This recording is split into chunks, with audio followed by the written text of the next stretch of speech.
Aziz hamyurtlar, nimaga biz bilan ketinglar degan sababimiz bizda birinchidan ishonchli, ikkinchidan ofitsialniy reysiviy avtobus, uchinchisidan to'g'ridan to'g'ri xalqaro avtovokzaldan siz Toshkentdan Moskva, Sankt-Peterburg shahariga reysingizni amalga oshirasiz. Ishonchli nomlaringiz ekranda har doimgidek.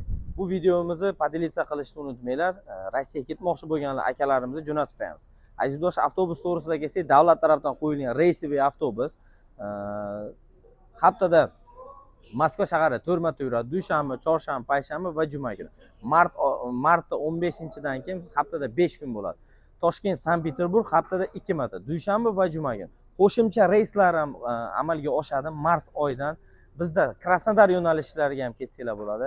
Toshkentdan Volgograd, Saratov, Rostov, Krasnodardan Sochi, Mariupol, Gelenjik, Novorossiysk yo'nalishlariga ham biz sizlarni xudo xolasa yetkazishga harakat qilamiz. Aziz do'stlar, qo'shimcha reyslar yana bor. Toshkent, Perm, Ufa, Kazanlarga. Bog'laninglar, batafsil ma'lumotlarni olinglar. Sizlar bilan ofitsial avtobuslar xizmatinglarda.